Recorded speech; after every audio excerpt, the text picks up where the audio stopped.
Hello students, कैसे हैं आप सब लोग। आई होप आप लोगों ने इंडियन इकोनॉमिक डेवलपमेंट के स्टार्टिंग के जो दो चैप्टर्स है, चैप्टर नंबर 1 चैप्टर नंबर 2, उसको अच्छे से देख लिया और उसका कंप्लीट रिवीजन कर लिया होगा। आज की क्लास में मैं आपको चैप्टर नंबर 3 पूरा का पूरा अच्छे से रिवीजन कराऊंगा। इसके जितने भी class date, important data, event है, वो भी क्लास में एट द एंड आपको क्विक रिवीजन कराऊंगा। तो स्टार्ट करते हैं चैप्टर नंबर 3, जिसका नाम है क्लास एलपीजी, यानी कि new economic policy. Economic reforms भी कहते हैं इसको। 1991 में जो आया था, जिसने क्लास हमारे देश की जो बुरी हालत थी उसको क्लास सुधार दिया था।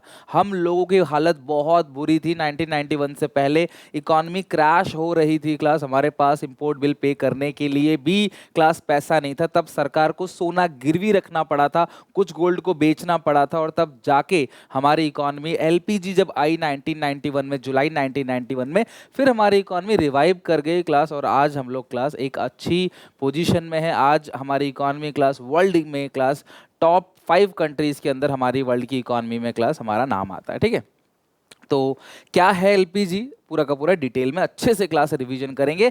क्विकली हम एक एक चीज को ग्रैप्स भी करेंगे ताकि यहीं पे चीजें लर्न हो जाए और हमें बाद में ज्यादा दिक्कत परेशानी ना हो before exam, right.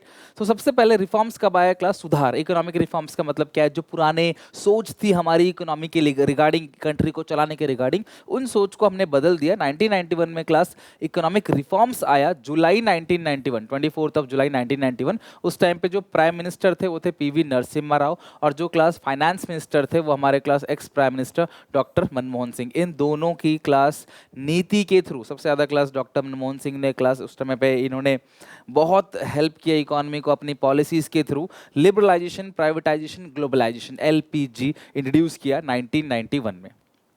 Component of LPG तीन मैंने बता दिया आपको। L for liberalisation, P for privatisation, G for globalisation. एक क्विकली अगर बताऊं क्लास आपको, लिबरलाइजेशन का मतलब है लाइसेंस को खत्म कर देना। पहले जो भी लाइसेंस की रिक्वायरमेंट थी बिजनेस को, कि आप कोई भी बिजनेस इंडिया में आ रहे हो, बना रहे हो, आपको लाइसेंस चाहिए। हर एक स्टेप में आपको लाइसेंस चाहिए। कितने प्रोडक्ट बना रहे हो, आपका स्केल कितना बड़ा है, हर जगह क्लास आपको लाइसेंस चाहिए। जिसकी वजह से लाइसेंस का मतलब क्या है? रोक टोक। और उस रोक टोक की वजह से क्लास बिजनेसमैन इंडिया में आते नहीं थे, बाहर से इंडिया में बिजनेस करते ही नहीं थे। उस लाइसेंसिंग सिस्टम खत्म कर दिया क्लास। प्राइवेट सेक्टर को धीरे धीरे रोल मिला, प्राइवेट सेक्टर को बढ़ावा मिला धीरे धीरे, कि धीरे धीरे जो सरकार अब सारी कंट्री, सारी कंपनी सरकार अपने हाथ में रखती थी। आपने पढ़ा भी होगा class schedule A B C, industrial policy resolution 1956 वाला आपने पढ़ा होगा। सेकंड फेज में सरकार के सारा काम हम करेंगे। फिर धीरे धीरे 1991 में सरकार ने ये प्राइवेट सेक्टर के हवाले करना चालू किया, चलो ये भी कर लो। और आज इस हद तक प्राइवेटाइजेशन हो रहा है कि डिबेट चल रहा है, इवन रेलवे तक भी प्राइवेटाइजेशन किया जा रहा है। अगला है क्लास ग्लोबलाइजेशन, यानी कि अपनी इकोनॉमी को वर्ल्ड की इकोनॉमी के साथ जोड़ना, पूरे वर्ल्ड से कनेक्ट रहना, सेल परचेज पूरे वर्ल्ड से एक्सपोर्ट इंपोर्ट करना। हमारे पास कोई टेक्नोलॉजी है, हम आपके साथ शेयर करते हैं। आपके पास कोई क्लास वैक्सीनेशन है तो आप हमारे साथ शेयर करते हो। तो इकोनॉमी में क्लास बैरियर खत्म कर देना। एक्सपोर्ट इंपोर्ट का कोई बैरियर नहीं है क्लास। अगर चाइना ने कुछ डेवलप किया, अमेरिका ने, जापान ने कुछ डेवलप किया, तो हमारे साथ शेयर करेंगे, हम उनको उसके पैसे देंगे। तो ग्लोबलाइजेशन मतलब पूरे वर्ल्ड को क्लास एक देख के चलना। आज इंडिया, चाइना, अमेरिका, रशिया अलग अलग है, ग्लोबलाइजेशन को एक देखता है क्लास। ठीक है, that is called globalisation. So reason for economic reforms 1991, जुलाई 1991 में क्लास रिफॉर्म्स आया। उसके पीछे कारण क्या थे? कारण बहुत सारे थे। सबसे पहला राइज इन प्राइस, महंगाई लगभग क्लास इतना ज़्यादा महंगाई हो गया था, 16-17% तक महंगाई बढ़ गई थी। इन्फ्लेशन बहुत ज़्यादा हो रहा था, सामान महंगा होता चला जा रहा था, गरीब लोग चीज़ों को नहीं खरीद पा रहे थे, महंगाई बहुत बढ़ रही थी, राइज इन प्राइसेस। सेकंड है rise in physical deficit. Physical deficit का मतलब बोरोइंग। हमारी सरकार के ऊपर कर्जा बहुत था, इतना कर्जा था कि हमारा जो टोटल एक्सपेंडिचर है ना कंट्री का, उसका लगभग 36% एक्सपेंडिचर, 1/3 एक्सपेंडिचर क्लास सिर्फ और सिर्फ उसका इंटरेस्ट पे करने में लग रहा था। अगला है poor performance of public sector. सरकारी कंपनी की कुछ अच्छी परफॉर्मेंस नहीं थी। 50 साल लगभग सरकार ने राज किया, 1947 से लेकर 1991, अप्रॉक्सीमेटली 50 ईयर सरकार ने सारी चीज़ों को अपने हाथ में रखा, लेकिन सरकार किसी सेक्टर को अच्छे से डेवलप नहीं कर पाई। Balance in deficit in balance of payment. Balance of payment is the difference between export minus import. और बैलेंस ऑफ पेमेंट कहाँ जा रहा था क्लास? नेगेटिव में जा रहा था, यानी कि डेफिसिट में जा रहा था। यानी कि हमारा एक्सपोर्ट जो था ना वो बहुत कम था, हम बेच बहुत कम रहे थे, इंपोर्ट हम बहुत ज़्यादा कर रहे थे। अगर हम बाहर से इंपोर्ट करेंगे ज़्यादा तो उनको पेमेंट करने के लिए डॉलर चाहिए, और डॉलर कैसे आता है? एक्सपोर्ट से। एक्सपोर्ट तुम कर नहीं रहे, है ना। तुमने बेचा $1 का सामान, खरीद रहे हो $10 का सामान, तो जो $9 माइनस में आ गया उसकी भुगतान करने के लिए सरकार को गोल्ड बेचना पड़ गया था। हमारे पास 2 हफ्ते का इंपोर्ट बिल पेमेंट करने तक का क्लास पैसा नहीं था, इतनी बुरी हालत हो गई थी। ठीक है, अगला है foreign exchange reserve. Obviously class अगर आप एक्सपोर्ट नहीं कर रहे तो फॉरेन करेंसी का जो भंडार है आपका वो खत्म होता चला जा रहा था, जिसकी वजह से सरकार को गोल्ड बेचना पड़ा था। तो ये सारे कारण हैं, ये सारे रीजंस हैं। अगर आप इनको अच्छे से एनालाइज करोगे तो पॉइंट आपको समझ आएगा यार क्यों एक्चुअली में रिफॉर्म्स को लाने की जरूरत पड़ी। Reforms was a very class मतलब कि डिफिकल्ट डिसीजन था सरकार के लिए, क्योंकि देखो रिफॉर्म्स आने के बाद देश उभर गया, लेकिन अगर देश और डाउन चला जाता, हमारी हालत और खराब हो जाती, तो डॉक्टर मनमोहन सिंह, पीवी नरसिम्हा राव को सब ब्लेम करते। लेकिन क्लास ये रिस्क भी कह सकते हो, या फिर आपने और इकोनॉमी को देखा, अलग अलग कंट्री की इकोनॉमी को देखा, आप रिफॉर्म्स लेके आए और देश फिर सर्वाइव कर गया और इंडिया आज अच्छी पोजीशन में है। तो ये कहीं ना कहीं क्लास डॉक्टर मनमोहन सिंह की देन है। अब हम समझते हैं deeply LPG, L for liberalisation. Liberalisation का हम बेसिकली मतलब समझ चुके हो आप, एंड ऑफ लाइसेंस। कोई भी लाइसेंस की रिक्वायरमेंट नहीं है, सिर्फ 5 ऐसी इंडस्ट्रीज हैं, अगर आप इन इंडस्ट्रीज में काम कर रहे हो, इनको आप ओपन कर रहे हो, तो सरकार से परमिशन लेनी है, लाइसेंस लेना है, अदरवाइज लाइसेंस की कोई जरूरत नहीं है। अपने बिजनेस को आप अच्छे से एक्सपेंड करो, आप अपने सामान की प्राइस खुद सेट करो। सरकार ने क्लास फुल आज़ादी दी, इवन सरकार ने टैक्स रेट को कम कर दिया और अननेसेसरी कंट्रोल जो सरकार ने अपने हाथ में रखे थे वो सरकार ने हटा दिया, और एक्सपोर्ट इंपोर्ट का प्रोसेस भी सरकार ने आसान कर दिया। मतलब आप इजीली एक्सपोर्ट इंपोर्ट करो, सरकार की तरफ से बिजनेस में कोई रुकावट आपको नहीं आएगी। अगला है class impact of liberalisation on industrial sector. अभी हमने लिबरलाइजेशन तो पढ़ लिया, अब लिबरलाइजेशन का इम्पैक्ट क्या होगा, लिबरलाइजेशन का असर क्या होगा अलग अलग सेक्टर पे। तो पहला है इंडस्ट्रियल सेक्टर। सबसे पहला abolition of industrial licensing. Industries बनाने के लिए तुम्हें लाइसेंस की जरूरत नहीं है। शुरू में 18 इंडस्ट्रीज ऐसी थी जिनमें क्लास आपको लाइसेंस की जरूरत है, लेकिन बाद में क्लास इसे घटा के 5 कर दिया। वो 5 कौन कौन से? लिक्वर, दारू, cigarette, defence equipment, industrial explosive और डेंजरस केमिकल। ये प्लीज नाम कमेंट सेक्शन में एक एक बच्चा लिखो आराम से वीडियो पॉज करके, क्योंकि इससे MCQ पूछ सकता है। तो वो 5 इंडस्ट्री कौन सी थी जहां पे आपको लाइसेंस लेना पड़ेगा? तो बेसिकली ये 5 इंडस्ट्रीज बनी क्लास जहां पे आपको लाइसेंस लेना पड़ेगा, आपको परमिशन तो लेना ही पड़ेगा अगर आप इनका काम कर रहे हो। Second, decrease in role of public sector. सरकार पहले कहती थी 17 इंडस्ट्रीज ऐसी हैं जो हम चलाएंगे, लेकिन सरकार ने बाद में से घटा के 3 कर दिया। डिफेंस इक्विपमेंट्स, एटॉमिक एनर्जी और रेलवे, ये 3 काम सरकार करेगी, बाकी सारे काम प्राइवेट कर सकते हैं। D reservation of small scale industry, आपको पढ़ाया था मैंने SSI कार्वे कमेटी के अकॉर्डिंग। स्मॉल स्केल इंडस्ट्री क्या करती थी क्लास? छोटे लघु उद्योग। सरकार ने कुछ प्रोडक्ट इनके लिए रिजर्व कर दिया था कि ये प्रोडक्ट आप ही बनाओगे जी, आपके अलावा कोई नहीं बनाएगा। तो सरकार ने क्लास ऐसा सारा जो रिजर्वेशन था वो खत्म कर दिया।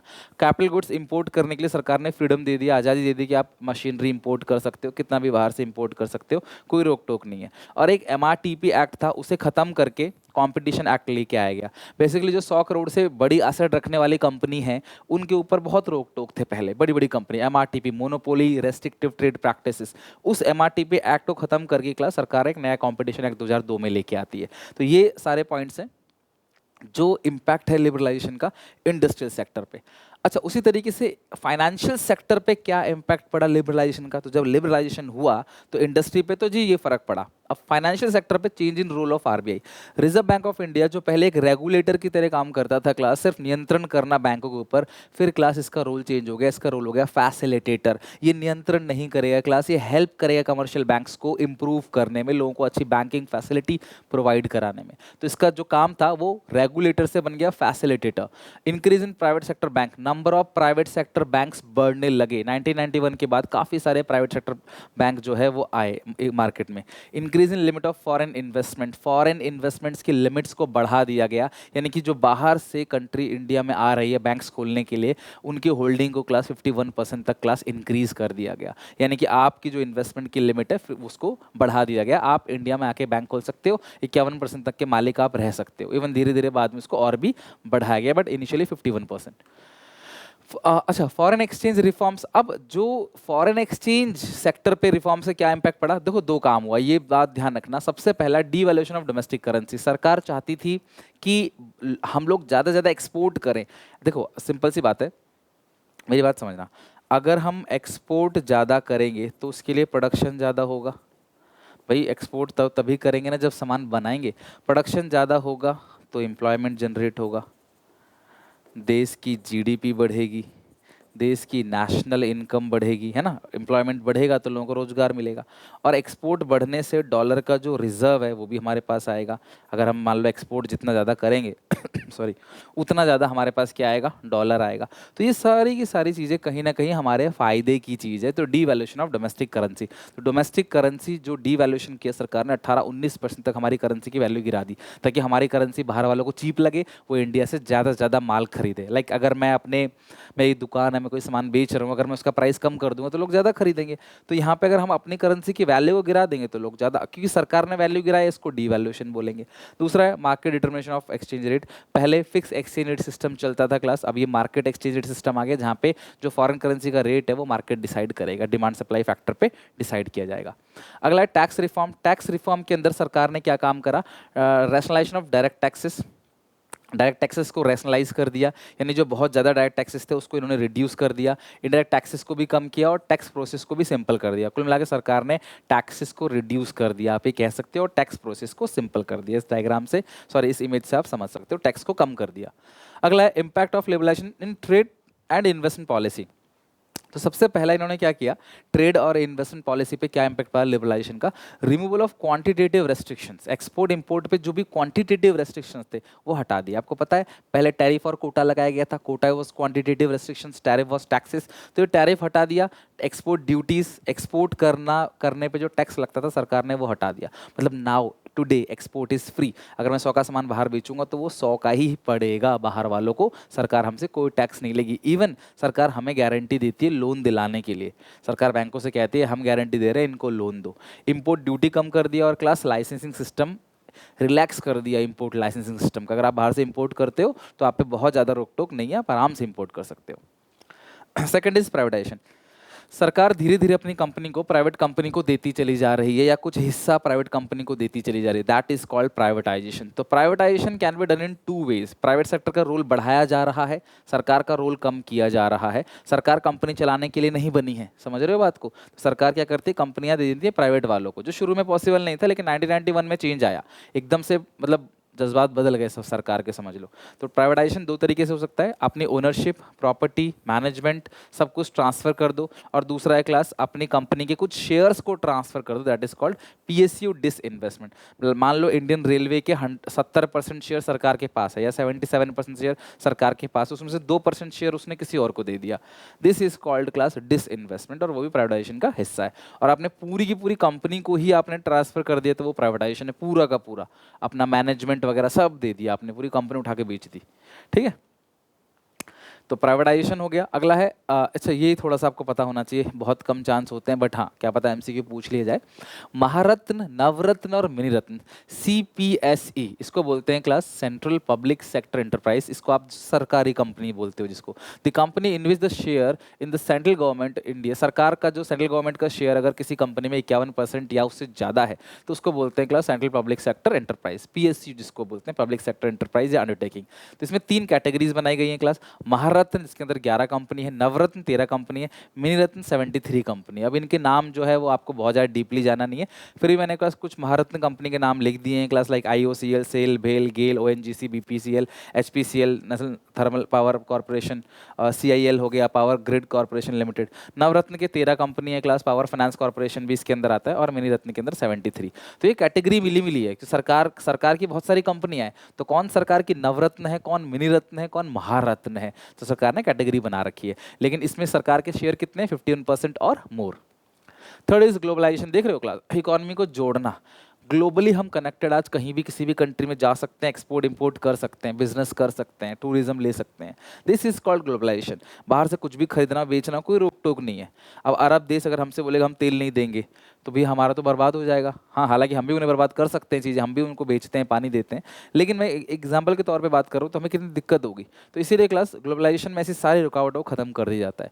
Globalisation means integrating of our economy with the world economy. 1991 से पहले सरकार क्लास एक स्ट्रिक्ट पॉलिसी अपनाती थी कि हम भी इंपोर्ट नहीं करेंगे, हम बाहर से कंपनी को वापस भेज रहे थे, बाहर से अपने देश के लोगों को बाहर से खरीदने के लिए मना कर रहे थे, टैरिफ लगा रहे थे, कोटा लगा रहे थे, लेकिन क्लास ये सारी चीज़ें क्लास रिमूव कर दिया गया to promote international trade. International trade को प्रमोट करने के लिए आया ग्लोबलाइजेशन।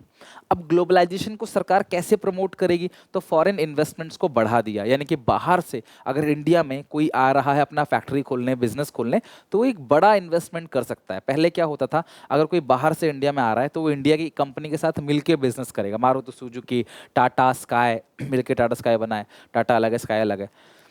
तो ऐसी चीज़ें, हीरो है, होंडा है, तो बाहर से लोग आते थे, इंडिया के साथ मिलते थे और मिल के बिजनेस करते थे। लेकिन क्लास सरकार ने धीरे धीरे लिमिट को बढ़ा दिया और कई जगह सरकार ने ये भी बोला कि आप अपना खुद का बिजनेस आके इंडिया में कर सकते हो 100% मालिक। ट्रेड पॉलिसी सरकार ने लॉन्ग टर्म के लिए बनाई, लंबे समय की पॉलिसी, ताकि वो सेफ रहे कि हाँ भाई 10 साल 20 साल तक तो हम कम वहाँ दूसरी कंट्री में काम करेंगे। टैक्स रेट को कम कर दिया और कोटा हटा दिया, जो क्वान्टिटेटिव रेस्ट्रिक्शन था वो हटा दिया। ये सब किसके अंदर हुआ? ग्लोबलाइजेशन के अंदर। आउटसोर्सिंग, यहाँ से क्लास क्वेश्चन पूछ लिया जाता है। आउटसोर्सिंग बेसिकली क्या होता है क्लास कि जैसे India is famous for BPO, India के अंदर बहुत सारे कॉल सेंटर्स हैं। इंडिया में इजीली कम रेट पे पढ़े लिखे लोग अवेलेबल हो जाते हैं, 15,000 20,000 में आपको पढ़े लिखे लोग मिल जाएंगे काम करने के लिए। तो बाहर से लोग क्या करते हैं क्लास, अपना जो मैन पावर का काम है वो इंडिया से कराते हैं। कॉल सेंटर का काम हो गया, कोई भी सर्विस का काम हो गया, उसमें इंडिया में फैक्ट्री लगाएंगे तो इंडिया में लेबर सस्ते सस्ते मिल जाएंगे, सस्ते रेट पे लेबर मिलेंगे, हमारा लेबर कॉस्ट बहुत बचेगा। अमेरिका में कोई 50,000 सैलरी मांग रहा है, इंडिया में 10,000 12,000 में काम करने को रेडी है, यानी कि लगभग 20-30% में यहाँ निपट जा रहा है काम। तो बाहर के लोग इंडिया से काम करा रहे हैं, that is called outsourcing.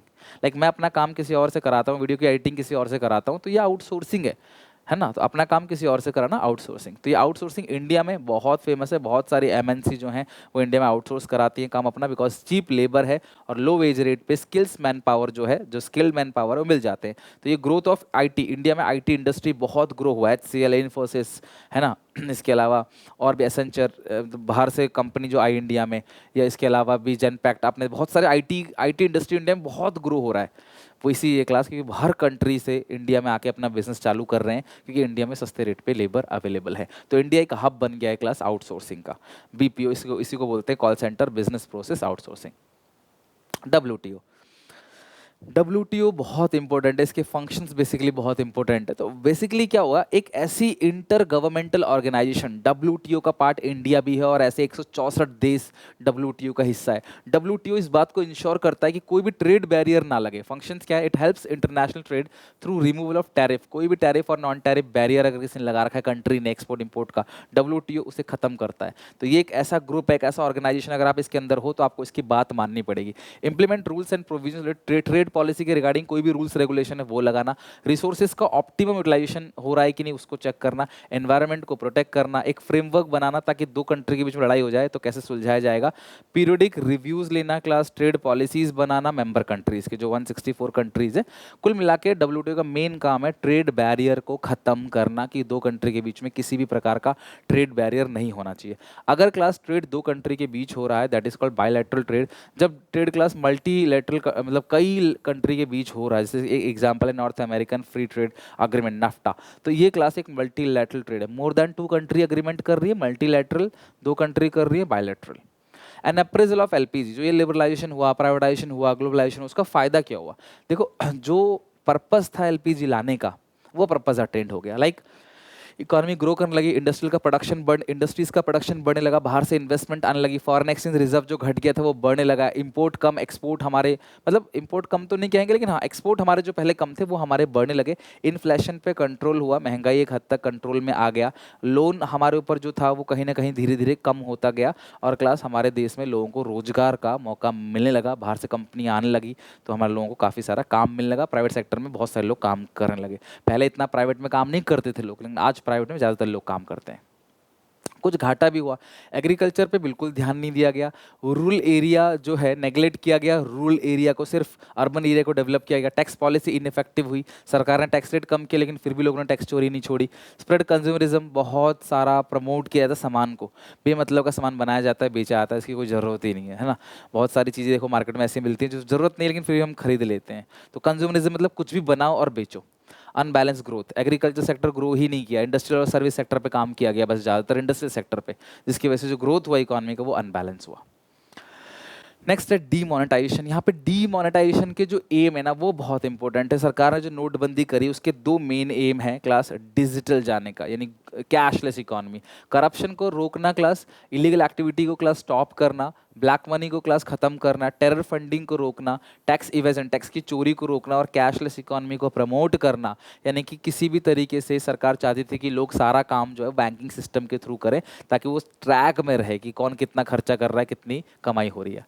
Impact क्या हुआ class of demonetisation? Bank deposit बढ़ने लगा, कैश ट्रांजेक्शन घटने लगे, डिजिटाइजेशन यानी कि डिजिटल इकोनॉमी आने लगी, रियल एस्टेट के प्राइस घट गए थे उस टाइम बहुत, इनकम टैक्स कलेक्शन बढ़ने लगा और टैक्स कलेक्शन सरकार के पास बढ़ गया बिकॉज सारी चीज़ें लाइन में आ गई, आपके बैंक के थ्रू सारी चीज़ें कर रहे हो तो पकड़ में आ गए, आप कहीं जा नहीं सकते बच के, तो सरकार को सारी चीज़ें पता चलने लगी आपकी। GST, GST basically indirect tax है जो बेसिकली 29 मार्च 2017 में क्लास पास हो गया पार्लियामेंट में। 1 जुलाई 2017 सीएडे भी बोलते हैं इसको, और 1 जुलाई 2017 को ये इफेक्ट में आया। ठीक है, जीएसटी जितने भी इंडायरेक्ट टैक्सेस थे अलग अलग उन सबको जोड़ के बना गया वन नेशन वन टैक्स का सपना, GST, right.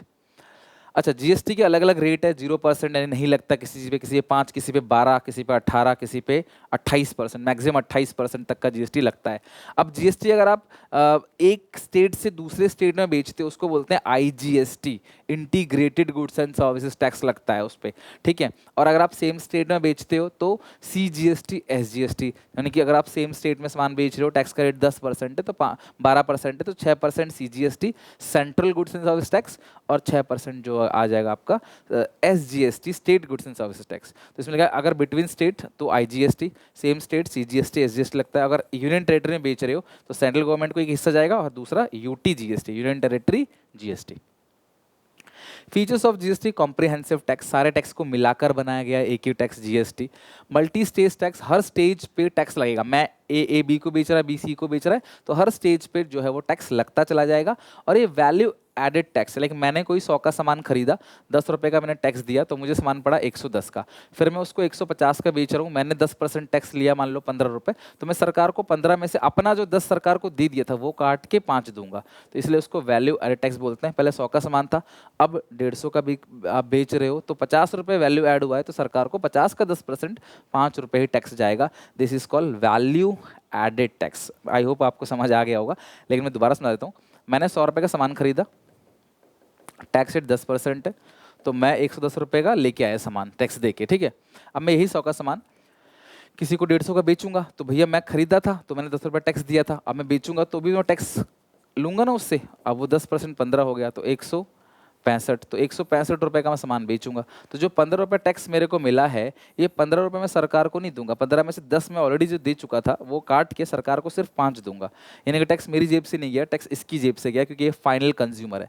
GST indirect tax है, तो फाइनल कंज्यूमर जो होता है ना, बर्डन उसी के ऊपर जाता है सारा का सारा। ठीक है, और ये डेस्टिनेशन बेस्ड टैक्स है, जहाँ पे सामान बिक रहा है, जहाँ सेलर है वो नहीं, जहाँ बायर है वहाँ पे क्लास जो है टैक्स लगता है। अगर मैं दिल्ली से बेच रहा हूँ सामान, मान लो पंजाब में, तो पंजाब पे टैक्स लगेगा। ठीक है, डेस्टिनेशन बेस्ड टैक्स, जो डेस्टिनेशन है उस पर लगता है। जीएसटी आने से फ़ायदा काफ़ी हुआ, टैक्स प्रोसेस सिंपल हो गया, सबको पता था भी 28% है तो मैक्सिमम है, कुछ छुपा नहीं है उसके अंदर। बिजनेस करना आसान हो गया, टेक्नोलॉजी ड्रिवन था, इसको क्लास टेक्नोलॉजी के थ्रू कैलकुलेट किया जाता है, बहुत सारे कैलकुलेशन प्रॉपरली दिखाई जाती है जीएसटी बिल के अंदर। फॉरेन इन्वेस्टमेंट को अट्रैक्ट किया जाता है इसके अंदर। अगर आप अलग अलग टैक्स ना लगा के एक ही टैक्स लगा रहे हो तो बहुत बाहर से इन्वेस्टमेंट आएगा और इकोनॉमी भी क्या होगी क्लास, ग्रो करेगी इससे। नाउ चैप्टर नंबर 3 में जितने भी डेट इवेंट डेटा है उसको डिस्कस कर लेते हैं, सारे के सारे डेट्स। ठीक है, जितने भी डाटा चैप्टर नंबर 3 के अंदर है, यानी एलपीजी के अंदर, एक एक डेट डाटा इवेंट सबको डिस्कस करते हैं। सबसे पहला आरबीआई की स्टैब्लिशमेंट। आरबीआई का जो एक्ट है वो है 1934 का। स्टैब्लिशमेंट कब हुआ? 1 अप्रैल 1935। Establishment of GATT, general agreement of tariff and trade, यानी डब्ल्यूटीओ का प्रेसिडेंट। डब्ल्यूटीओ से पहले क्या था? गैट, जिसमें 23 कंट्री थी, और 1948 में आया जीएटीटी। ठीक है, और 14 मेजर बैंक का जो नेशनलाइजेशन हुआ है ना, राष्ट्रीयकरण जो हुआ बैंक का, वो 19 जुलाई 1969। डेट ना याद रखो, ईयर याद रखना। 1969 में 14 मेजर बैंक का नेशनलाइजेशन हुआ था। न्यू इकोनॉमिक पॉलिसी या इकोनॉमिक रिफॉर्म्स कौन लेके आए थे? डॉक्टर मनमोहन सिंह लेके आए थे, फाइनेंस मिनिस्टर, और पीवी नरसिम्हा राव जो कि प्राइम मिनिस्टर थे। कब? 1991, जुलाई 1991। डब्ल्यूटीओ की फुल फॉर्म क्या है? World trade organisation. 164 member country है, और कब आया? 1 जनवरी 1995। इसका पूरा नाम क्या था? GATT, GATT। Removal of quantity restrictions, on import and manufacture consumer goods in agriculture product. तो ये तो क्लास कुछ है नहीं। हाँ, launch of make in India initiative. तो मेक इन इंडिया इनिशिएटिव कब आया क्लास? सितंबर 2014 में। जो मेक इन इंडिया इनिशिएटिव आया वो कब आया? सितंबर 2014। क्लास ये कुछ नहीं करना आपको, ये नहीं जाने की जरूरत नहीं कुछ, ठीक है। Demonetisation of currency by Indian government. 500 और 1000 के जो नोट थे उनका जो डीमोनेटाइजेशन हुआ वो कब हुआ? 8 नवंबर 2016 को। अगला है जीएसटी एक्ट पास हुआ पार्लियामेंट में 29 मार्च 2017 और जीएस जो इफेक्ट में आया वो 1 जुलाई 2017, ठीक है, 1 जुलाई 2017। Indian oil corporation limited, steel authority of India limited, Bharat petroleum, Hindustan petroleum corporation, BHEL, oil natural gas corporation, ये सब महारत्न है, ठीक है। Bharat electronic limited, container corporation of India limited, power finance corporation limited, महानगर टेलीफोन निगम लिमिटेड, ये सब क्या है क्लास? नवरत्न। और airport authority of India, Antrix corporation, IRCTC, BSNL, ध्यान रखना। Airport authority of India AAI, आप कभी एयरपोर्ट गए हो तो देखा होगा। रेलवे में आईआरसीटीसी, बीएसएनएल, भारत संचार निगम लिमिटेड, ये सब क्या है? मिनी रत्न है। कोविड-19 क्लास इंडिया में आया कोरोना वायरस डिजीज। कोविड की फुल फॉर्म क्या है? कोरोना वायरस डिजीज, ये कोविड की फुल फॉर्म है। 19 मतलब 2019 में आया। नेम किसने दिया क्लास? वर्ल्ड हेल्थ ऑर्गेनाइजेशन में, ठीक है। कब? 2020 में पहली बार देखा गया था, 19 में। इन्फ्लेशन प्राइस जो है बढ़ गया था क्लास, यानी कि जब रिफॉर्म्स के आने से पहले 16 से 6.7 से लगभग 17% तक महंगाई बढ़ गई थी। इंटरेस्ट लायबिलिटी हमारा 36% था लगभग टोटल एक्सपेंडिचर का। मेक इन इंडिया और जनधन योजना कब आया? 2014 में, मोदी गवर्नमेंट में। न्यू इकोनॉमिक पॉलिसी 1991 में कितनी इंडस्ट्रीज रिजर्व थी पब्लिक सेक्टर के लिए? क्लास शुरू में थी क्लास 8 इंडस्ट्री, बाद में वो कम होती चली गई, शुरू में 8 थी। आरबीआई का जो nationalisation, RBI nationalisation of RBI 1 January 1949, RBI का नेशनलाइजेशन कब हुआ? 1949 में। New economic policy adopted by India, है ना, किसने क्लास? कब अडॉप्ट हुआ? 24 जुलाई 1991, जिसके 3 कंपोनेंट है। LPG, monopolies restrictive trade practices, MRTP act कौन सा? 1969, इसको रिप्लेस किसने किया? Competition act 2002। GATT, general agreement of tariff and trade, ठीक है, प्रेसिडर है किसका क्लास? डब्ल्यूटीओ, ध्यान रख, सॉरी, हाँ, वर्ल्ड ट्रेड ऑर्गेनाइजेशन का। और वर्ल्ड ट्रेड ऑर्गेनाइजेशन का जो हेडक्वार्टर है क्लास वो कहाँ पे? जिनेवा में, स्विट्जरलैंड में। तो ये है क्लास सारा का सारा डाटा इस चैप्टर के अंदर जो तुम्हें याद रखना है, राइट। चलो, काफ़ी बड़ा चैप्टर था, 3rd चैप्टर, बट हाँ, हमने शुरू से एंड तक अच्छे से इसको पूरा रिवाइज कर लिया। आई होप आपको वीडियो पसंद आई होगी। लाइक जरूर करके जाना, शेयर करना इस वीडियो अपने दोस्तों में, कमेंट करके क्लास जो भी रिवाइज करना हो कर लेना। बाकी कैसा लगा वीडियो मुझे बताना, कोई दिक्कत परेशानी है तो वो भी कॉमेंट में बताना मुझे। मिलते हैं नेक्स्ट वीडियो में क्लास, इससे अच्छे से खत्म कर लेना ताकि जब मैं अगला चैप्टर कराऊँ तो ये सब अच्छे से आपका हो चुका हो, ठीक है। Till then take care, bye bye.